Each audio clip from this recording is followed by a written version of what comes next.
بسم الله الرحمن الرحيم. الحمد لله رب العالمين، والعاقبة للمتقين، والصلاة والسلام على نبينا محمد وعلى آله وأصحابه أجمعين. اما بعد، اینک ما درس‌های خود را دوام می‌دهیم از کتاب الاربعون النوویه، یعنی 40 حدیث امام نووی، اساساً الاربعون النوویه از آن امام حافظ ابی زکریا یحیی ابن شرف النووی، کنیش یعنی ابو زکریا، تلخصش محی الدین.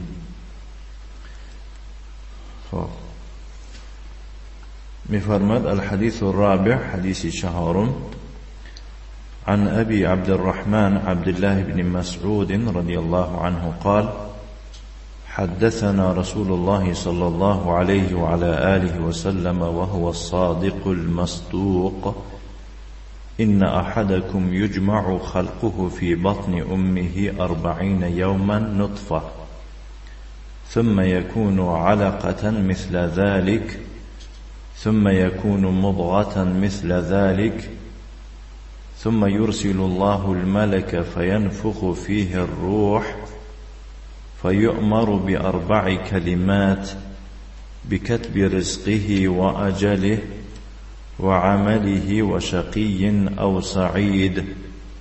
فوالذي لا إله غيره إن أحدكم ليعمل بعمل أهل الجنة حتى ما يكون بينه وبينها إلا ذراع، فيسبق عليه الكتاب فيعمل بعمل أهل النار فيدخلها، وإن أحدكم ليعمل بعمل أهل النار حتى ما يكون بينه وبينها إلا ذراع، فيسبق عليه الكتاب فيعمل بعمل أهل الجنة فيدخلها. رواه البخاري ومسلم. نعم.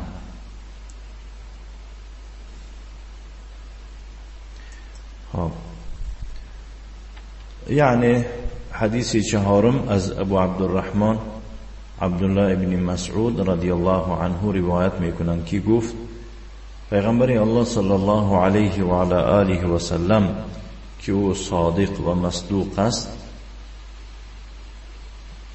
یعنی آنچه که میگوید و در گفته خود صادق است و آنچه که به او داده شده است او صدق است. چنین میگوید که پیغمبر صلی الله علیه و سلم به ما چنین گفت: با وجود آوردن هر کدام شما در بطن مادرش در 40 روز به طور آبی منی واقع میگردد، پس آن به مانند همان خونی بسته میگردد، خونی لط بسته، باز مانند همان پارچه گوشت میگردد، مانند همان یعنی هر یک مرحله 40 روز، هر 40 روز همیشه شدن میگیرد. سپس ملائکه به سوی او فرستاده می شود، پس وی روح را در آن می دمد، همون فرشته روح را در همان می دمد.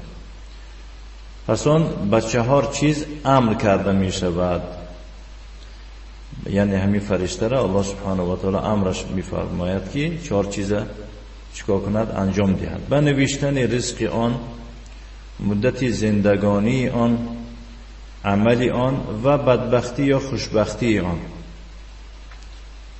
و بعد از این پیغمبر صلی الله علیه و سلم می‌فرماید که قسم بر الله که هیچ معبودی بر حق جز او نیست، به درستی یکی از شما حتما عمل اهل بهشت را انجام می‌دهد تا بین او و بین بهشت 1 آرنج میماند، ولی تقدیرش بر وی سبقت کرده، یعنی پیش گذشته عمل اهل دوزخ را انجام میدهد، پس در آن داخل می شود.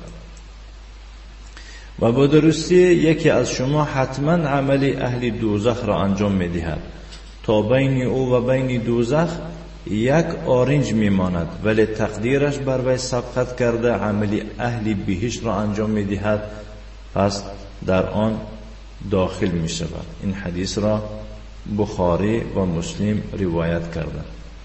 این بود یعنی حدیثی چهارم از کتاب الاربعون النوویه. صلی اللهم وسلم على نبينا محمد وعلى آله وأصحابه وسلم تسليما مزيدا والحمد لله رب العالمين.